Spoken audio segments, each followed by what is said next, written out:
हाँ जी, वेदांत दर्शन की कक्षा संख्या 142 है। तीसरे अध्याय के तीसरे पाद के 22वें सूत्र से लेकर के 24वें सूत्र तक हमने विचार किया है। 22वां सूत्र है दर्शयति च, इसका अर्थ बताइए। नमस्ते स्वामी जी। जी, दर्शयति च, परमात्मा के गुणों का अनियंत्र स्मृति ग्रंथों का उपसंहार का प्रसंग आया था। 21वें सूत्र में यह कहा गया है कि स्मृति से श्रुति विशिष्ट है और स्मृति प्रमुख है। वह स्मृति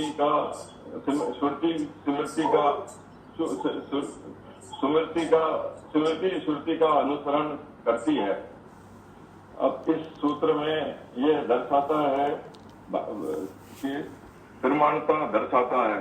ब्रह्मदायक उपनिषद में तम त्वा औपनिषदम पुरुषम पृछामि, उपनिषद में कहे गए परमात्मा को पूछता हूँ। तीसरे उपनिषद में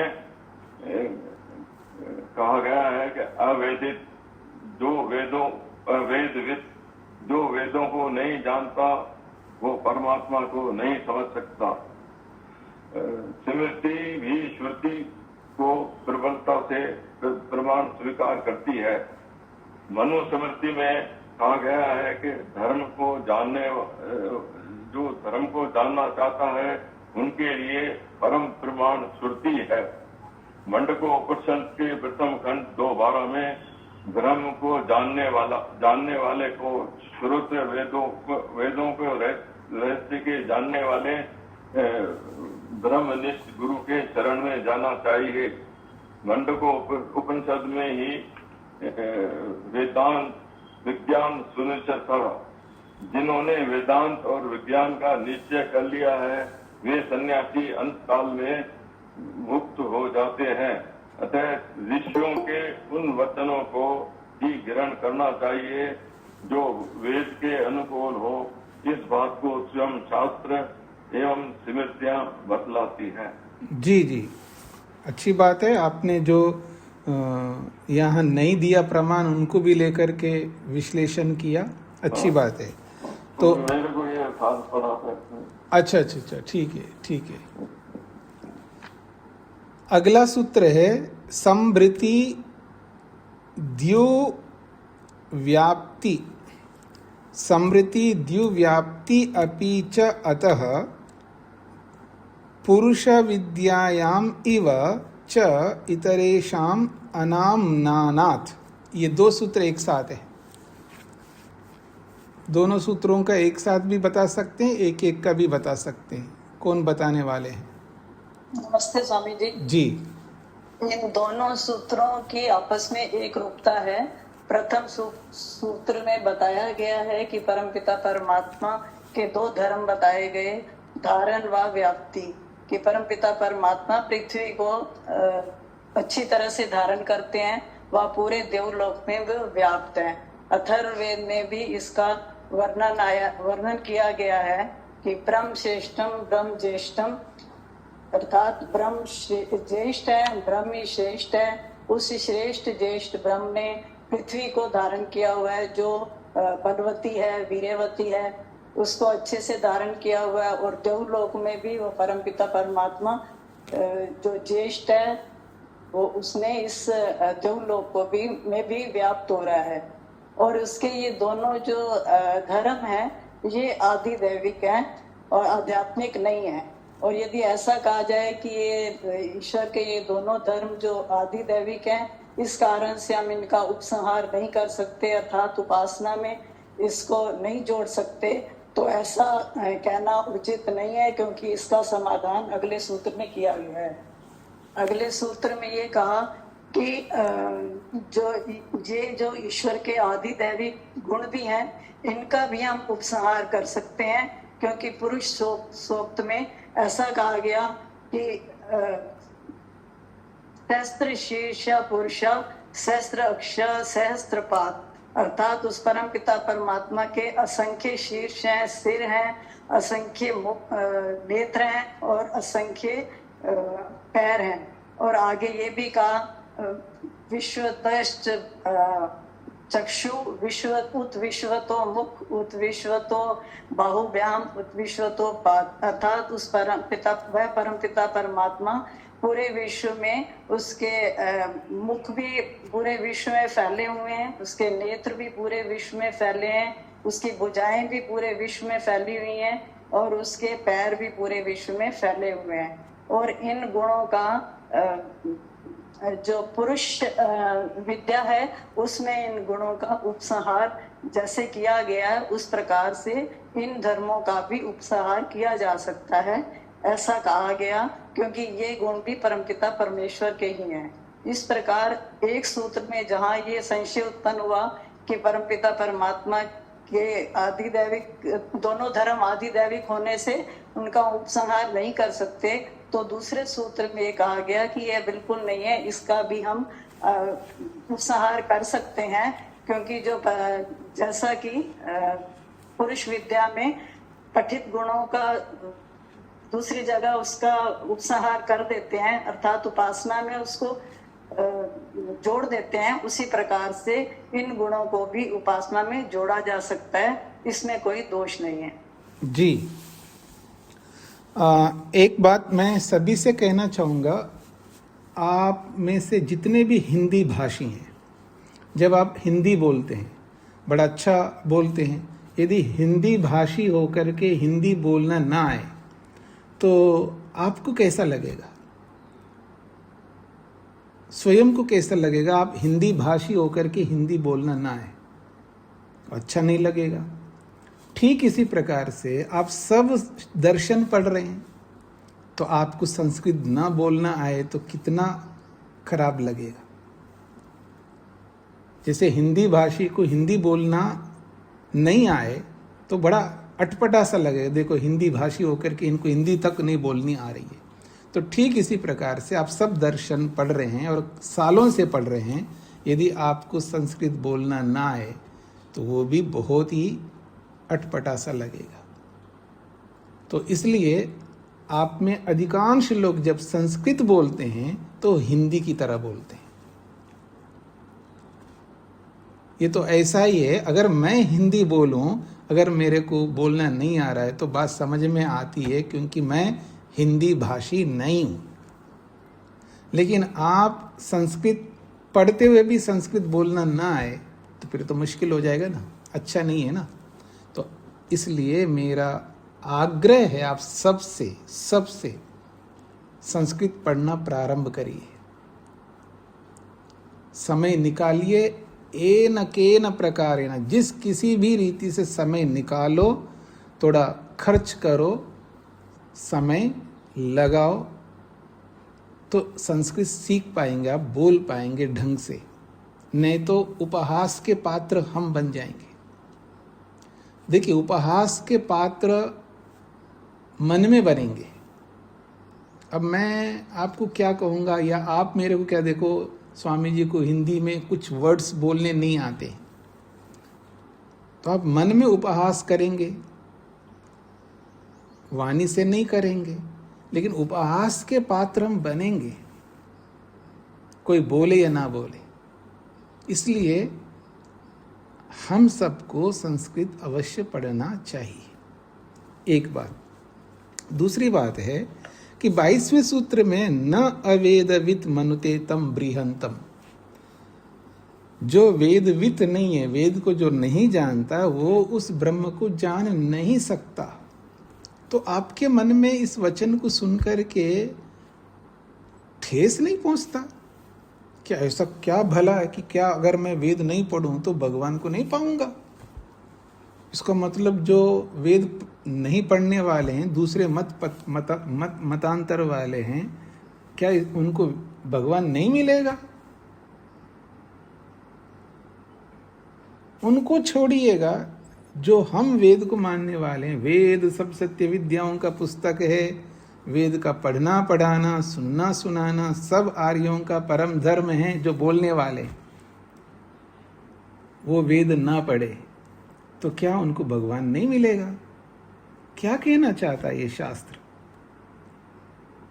क्यों ये आग्रह करना चाहता है कि वेद पढ़े बिना भगवान नहीं मिल सकता? क्यों कहना चाहता है?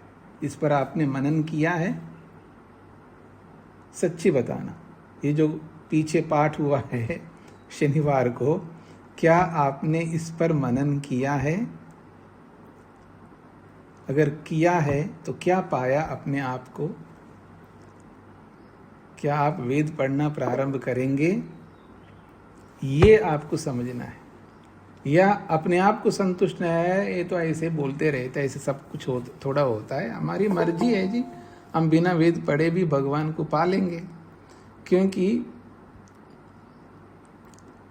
भगवान मिलेगा भगवान के अनुरूप चलने वाले को। आपने उपनिषद पढ़े हैं तो यम एव वृणुते तेन लभ्य, जो परमात्मा ने जिसको चयन किया, परमात्मा जिसको चयन करता, जिसको चुनता है, उसको भगवान मिलता है, हर किसी को नहीं मिलता है। तो भगवान किसको चुनता है?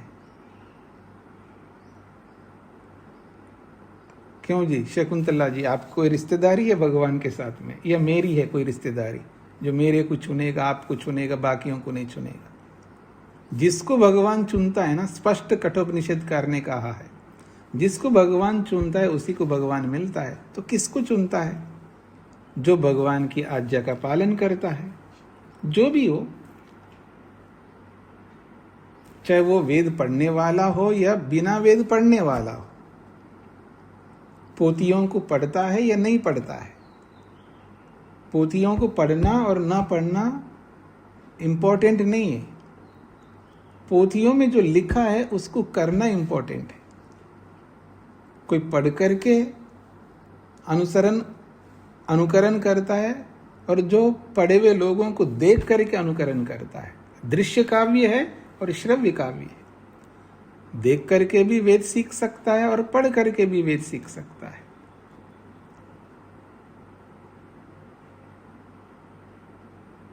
यदि हम देख करके भी ना सीखे और पढ़ करके भी ना सीखे तो फिर हमें कैसे ईश्वर मिलेगा? न अवेदवित मनुते तम बृहंतम। इस पर मनन करिएगा। तो आगे बढ़ता हूं जी मैं। अब एक प्रश्न प्रस्तुत किया जा रहा है। यदि एवं विभूति धर्मा अपि उपसंहर्तव्याः तर्हि, यदि ऐसा है तो आपने जो बात कही है कि अन्य स्थान पर यदि कोई ऐसा गुण ईश्वर के लिए प्रयोग में लाया जाता है, उसको उपसंहार कर सकते हैं। एक दूसरे के गुणों को, एक दूसरे के शास्त्रों में बताए गए ईश्वरीय गुणों को आप उपसंहार कर सकते हो, जोड़ सकते हो। तर्हि, तब यदि एवं, यदि ऐसा है तो विभूति धर्मा अपि उपसंहर्तव्य, विभूति धर्मों को भी उपसंहार कर लेना चाहिए। अब विभूति यहाँ पर वो योग दर्शन में बताई गई विभूति नहीं है, यहाँ विभूति पारिभाषिक है। विभूति क्या है वो स्वयं बताएगा वो। तो विभूति धर्मों का भी उपसंहार करना चाहिए। क्या है वो विभूति धर्म? वो प्रमाण देता है ऋग्वेद के। अग्ने त्वचम यातु धानस्य भिंधी, ये बिंधी विभूति धर्म है। तम प्रत्यंचम अर्चिषा विंध्य, ये भी विभूति धर्म है। ये दो धर्म उसने उपस्थित किया। ये वेद का है, ऋग्वेद का 10वां मंडल है और महत्वपूर्ण प्रकरण है। वहाँ पर अग्नि ये संबोधन में है। हे अग्नि स्वरूप परमेश्वर, तुम क्या करो? या तो धानस्य, या तो धान कहते हैं दुष्ट व्यक्ति को, अधार्मिक व्यक्ति को, पाप करने वाले व्यक्ति को, ईश्वरीय आज्ञा का पालन न करने वाले व्यक्ति को या तो धाना कहते हैं। तो या तो धानस्य, जो ईश्वरीय आज्ञाओं का पालन न करने वाला दुष्ट व्यक्ति है, उस दुष्ट व्यक्ति के त्वचम, त्वचा को क्या करो? भिंधी, फाड़ दो, निकाल लो उसके, जैसे बकरी के खाल को उखेड़ते हो ना, ऐसे उस दुष्ट व्यक्ति की त्वचा को तुम भिंदी, मतलब उखेड़ दो, फाड़ दो। ये विभूति है परमात्मा की। एक और उदाहरण दिया है, ऋग्वेद का ही है, 10वें मंडल का ही है, वो एक ही सूक्त है, बड़ा सूक्त है, उसका दूसरा वाक्य, तम प्रत्यंचम अर्चिषा विंध्य। तम, उसको, किसको? प्रत्यंचम, जो अत्यंत विरोधी है, जो अत्यंत विरोधी है, नास्तिक है, अधार्मिक है, पापी है, दुष्ट है, विरोधी है, वेद निंदक है, ऐसे जो प्रत्यंचम, तम प्रत्यंचम, उस विरोधी, धर्म विरोधी, न्याय विरोधी, सत्य विरोधी, अहिंसा विरोधी उस आदमी को विंध्या, तुम क्या करो? उसको बींध दो। कैसे? अर्चिषा विंध्या, आग से। अर्चिष कहते हैं आग, आग से उसको भूनो। आज ही आजकल को कुछ पिक्चरें आते हैं ना जी, जिसमें मार काट बहुत ज्यादा होता हो। आजकल वो पिस्तौल की तरह या बड़े बड़े बंदूक की तरह होते हैं, उसको चलाते तो उसमें से आग निकलती है। देखा हो आपने, आग निकल जाए। अगर मैं आग निकालूं प्रमोद जी के ऊपर तो प्रमोद जी जल जाए, ऐसा आजकल यंत्र आ रहे हैं। ठीक है ना? तो ये आज का नहीं है, वेद का है। देखो वेद में लिखा है, तम प्रत्यंचम, उस विरोधी व्यक्ति को, उस धर्म विरोधी व्यक्ति को, उस पुण्य विरोधी व्यक्ति को, उस नास्तिक को अर्चिषा, आग से, विंध्या, उसको बींधो, आग से उसको जला डालो। इति वेदादि विभूति धर्म। ये वेद, वेद का मतलब है फाड़ना, फोड़ना, तोड़ना, कुचलना। इस प्रकार के जो विभूति धर्म हैं, ये सारे के सारे भौतिक धर्म हैं। इनको भी उपसंहरियेरन, इनका भी जोड़ लेना चाहिए। इनको भी वेदादि विभूति धर्मा अपि उपसंहरियेरन, इन धर्मों को भी जोड़ लेना चाहिए उपासना में। ये प्रश्नकर्ता का कहना है।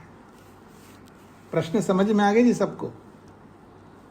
अत्र उच्यते, इसका समाधान करने, वेदादि अर्थभेदात, वेदादि अर्थभेदात, वेदादि अर्थभेदात पूर्वतः प्रकृतो नकारो अनुवर्तते।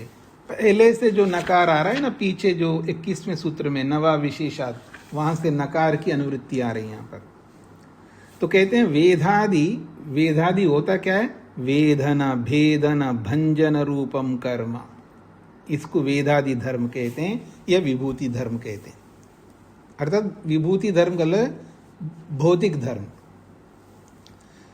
वेदादि धर्म क्या है जी? वेदना अर्थात भेदना, उसको भेदना, भंजना, उसको फाड़ना, उसको तोड़ना इत्यादि रूपी जो कर्म है, इन कर्मों को या इन धर्मों को न उपसंग्रियन्ते, इनको उपासना में नहीं जोड़ा जाता है।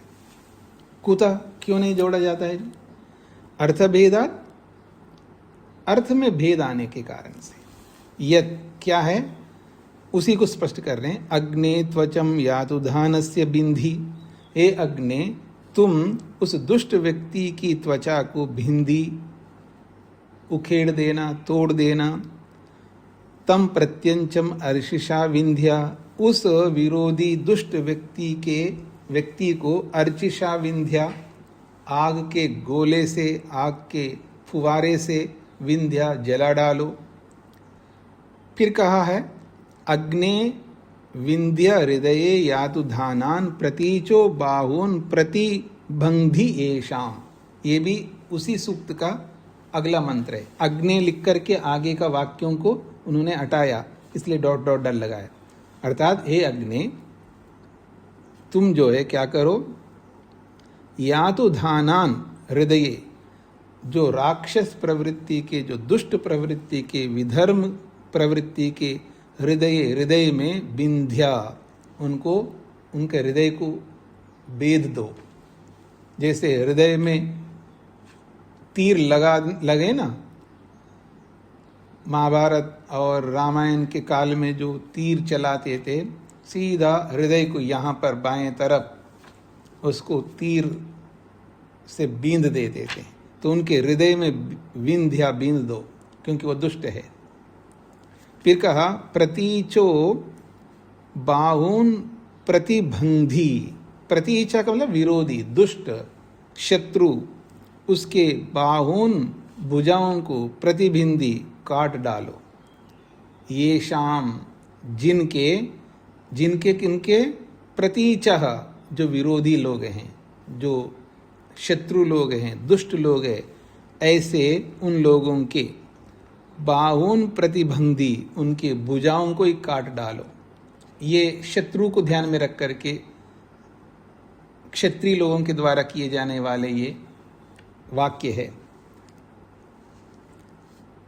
अत्र प्रयोजन भेदो अस्ति, इन सारे वचनों में प्रयोजन में अंतर है। प्रयोजन भेद का मतलब है प्रयोजन में भिन्नता है, अंतर है। इन सब वाक्यों का प्रयोजन अलग है और उपासना का प्रयोजन अलग है। दोनों के प्रयोजन में भेद है, भिन्नता है, इसलिए इनको उपासना में जोड़ नहीं सकते। ये इसका उत्तर दिया जा रहा है। उपासना यह प्रयोजनम परमात्मा साक्षात्कार, उपासना का प्रयोजन क्या है? परमात्मा का साक्षात्कार करना। और साक्षात्कार क्यों करेंगे? तद आनंदादि सौम्य गुणो आप्तिश्च, और तद उस परमात्मा के आनंद आदि जो सौम्य गुण हैं, उन गुणों को प्राप्त करना है। ये उपासना का प्रयोजन है। किंतु अत्र, और ये जो प्रसंग आपने दिया है ऋग्वेद के अलग अलग वचनों को देकर के, इन प्रसंगों में तो शासनम, उन पर शासन किया जा रहा है, उन पर दंडनम, दंड दिया जा रहा है। धर्मो अबोधे भीति प्रयोजनम अस्ति, जो धर्म का बोध जो नहीं रखते हैं, धर्म के प्रति जो बोध न रखने वालों के मन में भीति, भय को उत्पन्न करना प्रयोजन है। इनका प्रयोजन ही अलग है। उपासना का प्रयोजन अलग है और इन वचनों का प्रयोजन अलग है। इन वचनों का प्रयोजन तो शासन करने, उन पर शासन नहीं करेंगे तो वो अराजकता फैलाएंगे, उनको दंड देना है। दंड नहीं देंगे तो भी अराजकता फैलेगी। और जो धर्म के बारे में जो जानते नहीं है तो अधर्म करेंगे। तो ऐसे लोगों के, अधर्म करने वाले लोगों के मन में भीति, भय उत्पन्न करना इन सब वचनों का प्रयोजन है। तो इनका प्रयोजन अलग है, उपासना का प्रयोजन अलग है। उपासनायाम ही स्वस्य सद्गुणेषु प्रवृत्ति, उपासना में तो अपने सद्गुणों में प्रवृत्ति करना है, स्वयं के सद्गुणों में प्रवृत्ति करना। मेरा क्या स्वभाव है? शुद्ध स्वरूप है, तो शुद्ध ही रहूं ना, मैं अशुद्ध क्यों रह रहा हूं? क्या स्वरूप है मेरा? शुद्ध स्वरूप है, तो मैं शुद्ध रहूंगा ना। मेरा क्या स्वरूप है? नित्य स्वरूप है, तो रोता क्यों? मरने को लेकर क्यों रोता हूं? मैं तो नित्य हूं, मैं रो नहीं सकता।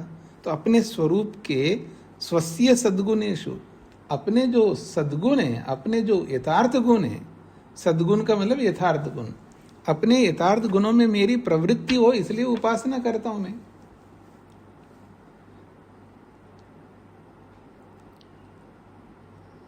और शासन में क्या होता है? शासन में दंडन, शासन करने में, दंड देने में, या उसमें अन्य पापिना पाप निवृत्ति, जो पापी लोगों के पाप है उनकी निवृत्ति करना ही उन पर शासन करना होता है, उस पर दंड निपातन करना होता है।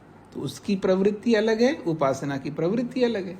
तो दोनों, जिसकी प्रवृत्ति अलग हो, प्रयोजन अलग हो, उसको उपसंहार नहीं कर सकते, ये इसका तात्पर्य है। हाँ जी, आगे बढ़ूं जी। सूत्रार्थ।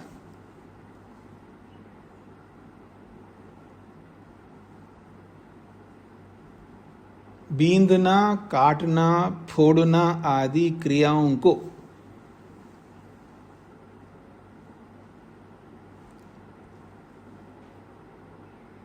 या ऐसा भी लिख सकते, बींधना, काटना, फोड़ना आदि क्रियाओं से, क्रियाओं वाले धर्मों को, ईश्वर के बींधना, काटना, फाड़ना आदि क्रियाओं वाले गुणों को या धर्मों को, ईश्वर के बींधना, काटना, फाड़ना आदि क्रियाओं वाले धर्मों को उपासना में जोड़ नहीं सकते। ईश्वर के बींधना, काटना, फोड़ना आदि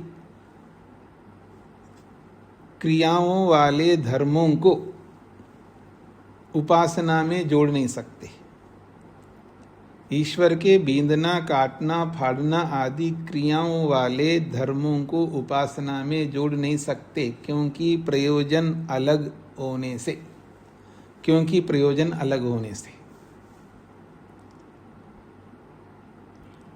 ईश्वर के बींधना, काटना आदि क्रियाओं वाले धर्मों को उपासना में जोड़ नहीं सकते, क्योंकि प्रयोजन अलग होने से। आगे बढ़ रहा हूं जी। हानौ तु उपायन शब्द शेषत्वात् कुशा छंद स्तुति उपगानवत् तदुक्तम। चेतन जी को क्या कहना है? स्वामी जी, इसका मतलब ये है कि जो वेद पुराण यज्ञ है वो नहीं करने चाहिए ना जी। हाँ जी, वेद पुराण जो यज्ञ करते हैं जी, एक से लेकर आखिर तक कर देते हैं, तो नहीं करने चाहिए ना जी। हाँ नहीं, वेद पारायण यज्ञ करने का विधान नहीं है, वेद पारायण करने का विधान है शास्त्रों में। वेद पारायण और वेद पारायण यज्ञ दोनों में अंतर है। वेद पारायण करने का विधान है, लेकिन वेद पारायण यज्ञ करने का कोई शास्त्र में विधान नहीं। धन्यवाद स्वामी जी। जी, वेद पारायण करने का नियम का मतलब है वेद का स्वाध्याय करना, ये वेद पारायण है। वेद रोज पढ़ना कुछ आपकी श्रद्धा, आपके पास टाइम, इस पर निर्भर करता है कि कितना समय आप स्वाध्याय करते हैं। तो वेद पारायण करने का विधान है, वेद को A to Z पढ़ने का विधान है, उसी को वेद पारायण कहते हैं। पर वेद पारायण यज्ञ के रूप में कहीं विधान नहीं। लोगों ने बना लिया, इसलिए बनाएगा ना, दूसरों को देख करके नया इन्वेंशन करते हैं ना, लोगों में ये प्रवृत्ति है। एक को देखा हम भी नया कुछ इन्वेंट कर लिया। तो ऐसे ही लोगों ने अखंड जागरण करते हैं, अखंड रामचरित मानस करते हैं, अखंड भागवत करते हैं, अखंड ये करते हैं, उसमें बड़ा भीड़ जाती है। विद्वानों ने सोचा है कि हम भी ऐसा उपाय अपनाते हैं, हम भी जो है वेद पारायण यज्ञ करते हैं ताकि भीड़ आएगी। तो भीड़ आती थी और आजकल घरों में भी करने लग गए हैं। उनको ऐसा लगता है जी हमने जी चारों वेदों का पारायण यज्ञ किया, पता नहीं कितना बड़ा पुण्य किया, उनको लगता है।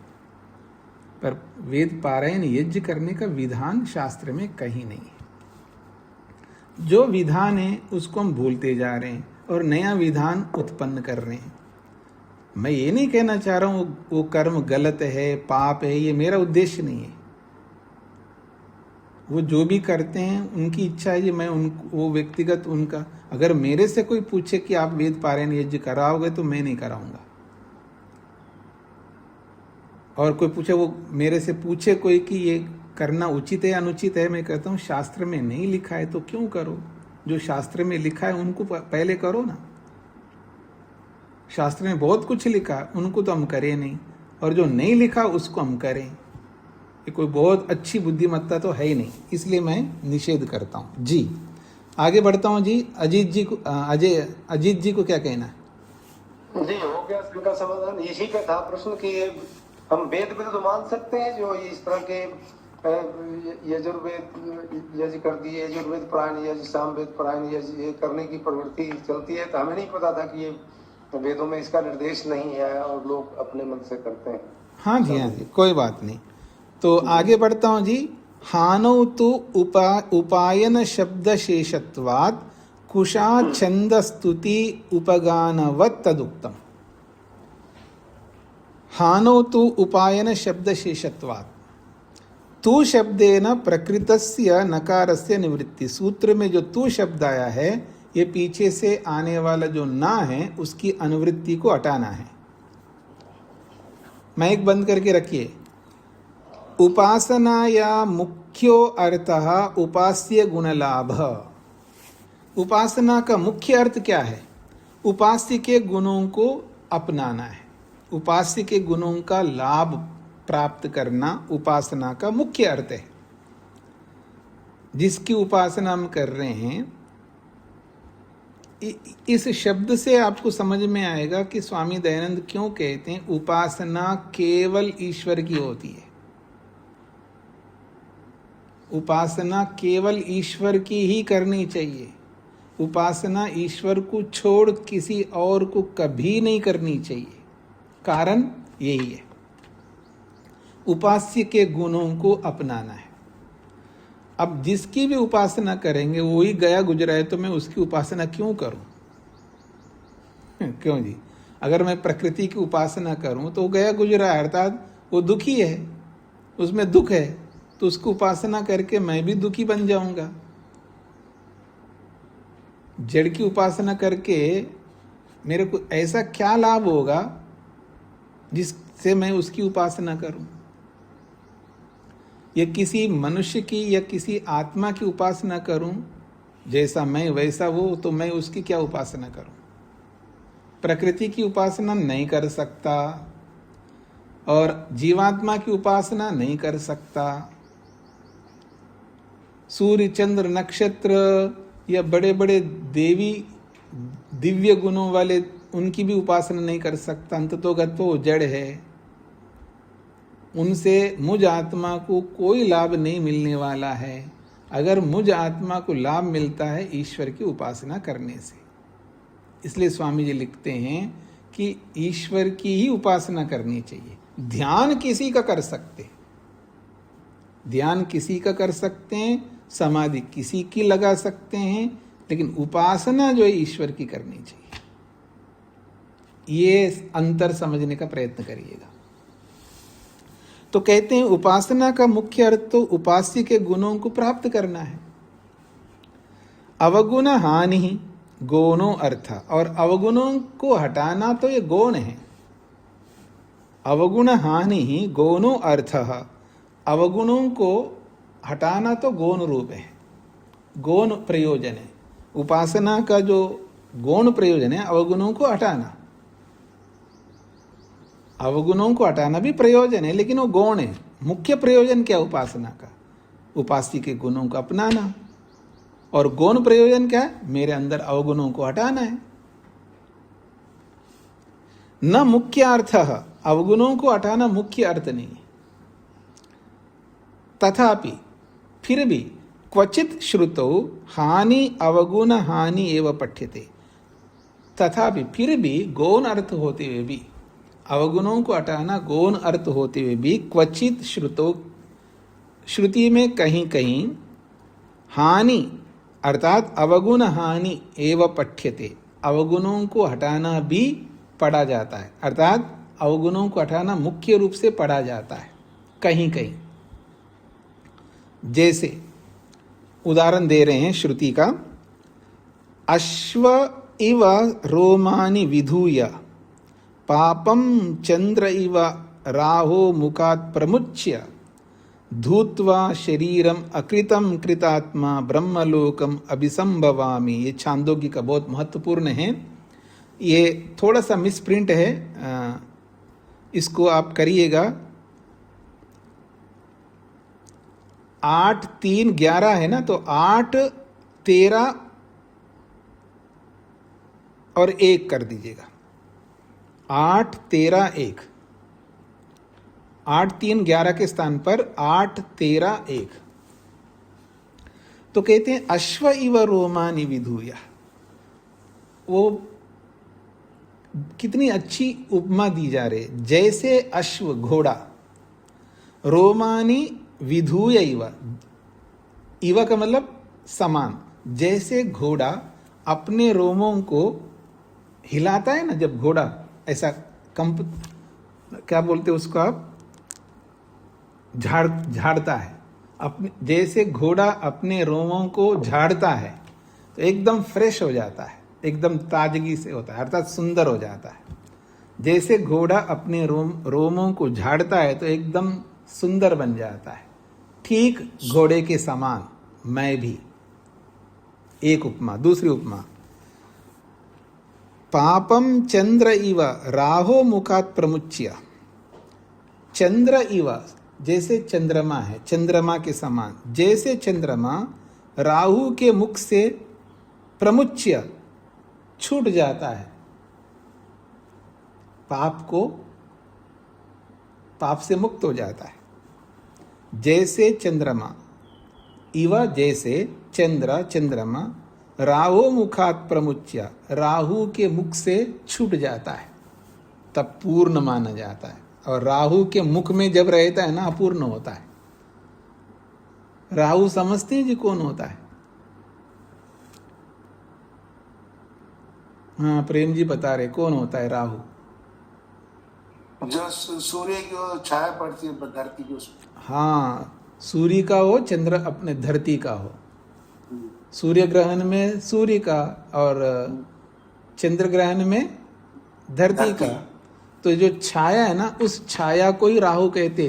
तो राहु कोई वस्तु नहीं है, चिंता मत करना। अरे ये मेरे ऊपर राहु, क्या बोलते हैं आप, राहु मेरे ऊपर राहु बैठा है जी, मेरे ऊपर राहु का ग्रहण है, या जो भी बोलते। राहु कोई वस्तु थोड़ी है। खगोल विद्या के अनुसार, स्पेस साइंस के अनुसार राहु केवल अभाव है और कुछ नहीं। अर्थात छाया कोई वस्तु नहीं है। तो जैसे उस छाया का नाम दिया राहु, जैसे चंद्रमा राहु के मुख से छूट जाता है, वैसे ही मैं पाप से छूटूं, ये इसका तात्पर्य। पापम लिखा ना, पापम, ये पाप मेरे साथ जुड़ा हुआ है। फिर कहा धूत्वा शरीरम अकृतम कृतात्मा। कृतात्मा का मतलब है जो सुंदर सुंदर कर्म करने वाला। कृतात्मा का मतलब है करने योग्य कर्मों को करने वाला। और अकृतम का मतलब है न करने योग्य कर्मों को। और शरीरम, शरीर, अकृतम शरीरम, वैसे ये शरीर का विशेषण है। अकृतम शरीरम अर्थात छोड़ने योग्य शरीर को, न रखने योग्य शरीर को। कृतात्मा सुंदर विशिष्ट निष्काम कर्मों को करके जैसे धूत्वा त्याग देता है। शरीर कैसे छूटता है जी? निष्काम कर्मों को करने से। तो जैसे अकृतम शरीरम, न रखने योग्य न रहने योग्य शरीर को कृतात्मा धूत्वा पुण्य कर्मों को करके त्याग देता है, ठीक उसी प्रकार मैं भी पापम धूत्वा, पाप को छोड़ करके ब्रह्मलोकम अभिसंभवामि, मैं ब्रह्मलोक को प्राप्त हो जाऊंगा। तो ये यहाँ प्रमुखता किसको दी जा रही है? पाप को दिया जा रहा है, अवगुण को दिया जा रहा है। समझ रहे ना? नहीं तो कहीं कहीं शास्त्र अवगुणों को भी लेकर के मुख्य रूप से प्रतिपादन करता है। अत्र हानि श्रुतौ, यहाँ पर तो श्रुति हानि को लेकर के कह रही है। यदि उपासनाया मुख्यार्थाद भेदो अस्ति, यदि उपासनाया मुख्यार्थाद भेदो अस्ति, उपासना का मुख्यार्थ से भेद होते हुए भी तथापि हानो अर्थात क्षये कलु उपायन शब्द शेषत्वम, तथापि फिर भी हानो अर्थात क्षये हटाने में, क्षय करने में, खलु निश्चित रूप से उपायन शब्द शेषत्वम, उपायन शब्द शेषत्व है। उपायन शब्द शेषत्व को खोला है लाभस्य अंगत्वम, लाभ का अंग है, अर्थात लाभ के साथ उसका अंगपन है, यानी लाभ का अंग है। ये जो हानि है, अवगुण का हटाना भी लाभ का एक अंग है। तो उपायन शब्द का मतलब है लाभ का अंग। ये जो वेदादि धर्म है, ये वेदादि धर्म जो अवगुणों को हटाना रूपी जो धर्म है, ये भी लाभ का एक अंग है। इसलिए कह रहे हैं लाभ साहचर्यम, लाभस्य अंगत्वम को खोला है, लाभ साहचर्यम, लाभ के साथ साथ होने वाला है। लाभ सान्निध्यम, लाभ के सन्निधि में ही वो हानि होती है। खलु अनिवार्यम अस्ति, और ये तो अनिवार्य है, क्योंकि वो छूटेगा तभी तो लाभ होगा, वो छोड़े बिना लाभ थोड़ा होगा। मतलब अवगुण को छोड़े बिना लाभ थोड़ा होगा। और हम क्या करते हैं, अवगुण को रखते हुए लाभ करना चाहते हैं। ये बड़ा अच्छा उदाहरण है। हे भगवान दर्शन दे दो ना, हाँ जी दर्शन दे दो ना, हे भगवान बस आशा ही आप ही कर सकते हो, दर्शन दे दो। कैसे देगा भगवान? हानि मतलब त्यागने योग्य जो अवगुण है वो भरे हुए मन के अंदर, उनको भर करके रखते हुए अपने प्याला में कैसे डालोगे अमृत? अमृत कैसे आएगा? आपका प्याला तो भरा हुआ है, पहले उस प्याला को खाली कर दो ना, तभी तो अमृत आएगा उसमें। इसलिए अवगुण को छोड़े बिना लाभ नहीं मिलने वाला है। इसलिए कहीं कहीं शास्त्र अवगुणों को भी जोड़ लेता है, ये कहना चाह रहे हैं। तस्मात् इसीलिए तत्र हानि श्रुतो न केवलम हानिरेव मंतव्या। तस्मात् इसलिए तत्र हानि श्रुतो, हानि वाली श्रुति में, अर्थात अवगुणों को हटाने वाली श्रुति में न केवलम हानि एवं मंतव्य, वह केवल हटाना, अवगुणों को हटाना ही मानना चाहिए, किंतु उपायनस्य उपगमनस्य प्राप्ते लाभस्य उपसंहार स्थानमस्ति। एक ही बात को अलग अलग शब्दों से खोला, किंतु उपायनस्य, उपायनस्य को खोला है उपगमनस्य, उपगमनस्य को खोला है प्राप्ते है, प्राप्ति को खोला है लाभस्य, लाभ का भी उपसंहार, लाभ को भी उपसंहार करना चाहिए। अर्थात हानि के साथ साथ लाभ को भी जोड़ लेना चाहिए। केवल हानि को नहीं देखना चाहिए, लाभ को भी जोड़ना चाहिए। उस लाभ का भी स्थान है वहाँ पर, ये कहना चाह रहे हैं। अर्थात उसको और बोला है गुण लाभस्य अवगुण हान पूर्वकत्वात्, गुणों का लाभ अवगुण को हटाने के साथ होता है। गुण लाभस्य, गुणों का लाभ अवगुण हान पूर्वकत, अवगुण को त्याग करते हुए ही लाभ होता है, ये इसका तात्पर्य। तस्मात् तत्र परमात्म गुणानाम उपसंहार कर्तव्यो अन्य श्रुतितः। तस्मात् इसलिए वो कहना चाहते हैं तत्र, उन उपनिषदों में या उन शास्त्रों में परमात्मा गुणानाम, परमात्मा के जो गुण हैं उन गुणों को अन्य श्रुतिता, दूसरी श्रुति से उनको उपसंहार कर लेना चाहिए। चाहे वहाँ अवगुणों के साथ भी पड़ा हो तो भी कोई फर्क नहीं पड़ता है। हानो उपायन शेषत्व प्रदर्शिका श्रुतिरपि अस्ति। हानो उपायन शेषत्व, अवगुण को हटाने के साथ साथ लाभ को जोड़ने की श्रुति भी वहाँ पर प्रदर्शित होती है, अर्थात वर्णन करती है। क्या? नाम रूपाद विमुक्ता परात् परम पुरुषमुपैति दिव्यम, यो ह वै तत्परमं ब्रह्म वेद ब्रह्मैव भवति तरति शोकम तरति पापमानम। तो यहाँ हानि के साथ साथ लाभ को भी दर्शाया गया है इन प्रमाणों में। तो देखिएगा, शब्दों पर उलझना नहीं है। मैं दोबारा बोलता हूँ, न केवलम हानि रेव मंतव्य, केवल हानि को ही नहीं मानना चाहिए, किंतु उपायनस्य उपसंहार, उपायन का भी उपसंहार करना। उपायन का अर्थ है उपगमनस्य उपसंहार, उपगमन को भी उपसंहार कर लेना चाहिए। उपगमन को फिर खोला है प्राप्ते है उपसंहार, प्राप्ति का भी उपसंहार करना चाहिए। प्राप्ति को खोला है लाभस्य अपि उपसंहार, लाभ को भी वहाँ पर जोड़ लेना चाहिए। हानि के साथ साथ लाभ को भी जोड़ना चाहिए, क्योंकि लाभ का स्थान भी वहां पर विराजमान है। फिर कहा गुण लाभस्य अवगुण हान पूर्वकत्वात्, गुण का लाभ अवगुण को हटाने के साथ होने से। तस्मात्, इसलिए तत्र परमात्म गुणानाम उपसंहार कर्तव्यो अन्य श्रुतिता, इसलिए तस्मात्, इसलिए तत्र वहां उपासना के प्रसंगों में अन्य श्रुतितः परमात्मा गुणानाम, दूसरी श्रुति से परमात्मा के गुणों को उपसंहार कर्तव्य, उपसंहार कर लेना चाहिए।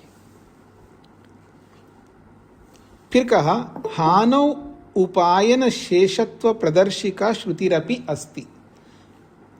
हानौ, अवगुण को हटाने में, उपायन शेषत्व, उपायन शेषत्व लाभ के अंगत्व को, प्रदर्शिका दिखलाने वाली, वर्णन करने वाली श्रुति अपि अस्ति, श्रुति भी है। समझ में आ गई थी यहां तक? अब वो श्रुति बोल रहे हैं, क्या है वो श्रुति? नाम रूपाद विमुक्ता परात् परम पुरुषम उपैति दिव्यम। नाम रूपाद विमुक्ता, नाम और रूप से छूट करके, नाम और रूप से छूट करके परात् परम पुरुषम, पर से भी परे पुरुष को, कैसा वो पुरुष है? परात् परम दिव्यम पुरुषम उपैति, पर से भी पर दिव्य पुरुष को उपैति प्राप्त करता है। तो नाम और रूप से मुक्त होना पड़ता है जी। नाम क्या है जी? मैं स्त्री हूँ, मैं पुरुष हूँ, मैं माता हूँ, मैं पिता हूँ, मैं गुरु हूँ, मैं विद्यार्थी हूँ, मैं वर्मा हूँ, मैं शर्मा हूँ, मैं ब्राह्मण हूँ, मैं क्षत्रिय हूँ, मैं सन्यास हूँ। ये सारे नाम से ऊपर उठना चाहिए। और रूप का मतलब शरीर। नाम और रूप से मुक्त होकर के, नाम और रूप से हट करके केवल मैं आत्म तत्व हूँ, केवल मैं आत्म रूप हूँ, केवल आत्म बन करके, केवल बन करके, अकेला बन करके, कैवल्य बन करके वो परात् परम दिव्यम पुरुषम उपैति, वो पर से भी परे, श्रेष्ठ से भी श्रेष्ठ, सर्वश्रेष्ठ दिव्य पुरुष को वो उपैति प्राप्त करता है। तो यहाँ पर पहले हानि दिखाया है, फिर लाभ दिखाया है। नाम और रूप को हटाना दिखाया है और लाभ दिखाया है। फिर आगे कह रहे हैं योह वै तत्परमं ब्रह्म वेद ब्रह्म एव भवति।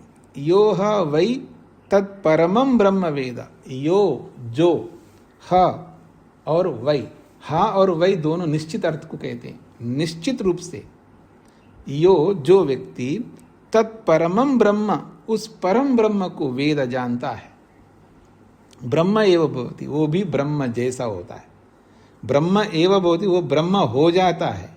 अब ये अभिधार्थ नहीं ले सकते, लक्षणार्थ करना होगा। ब्रह्म एव ब्रह्म ही बन जाता है, अर्थात वो स्वयं ब्रह्म बन जाता है, ऐसा नहीं है, ब्रह्म जैसा बनता है।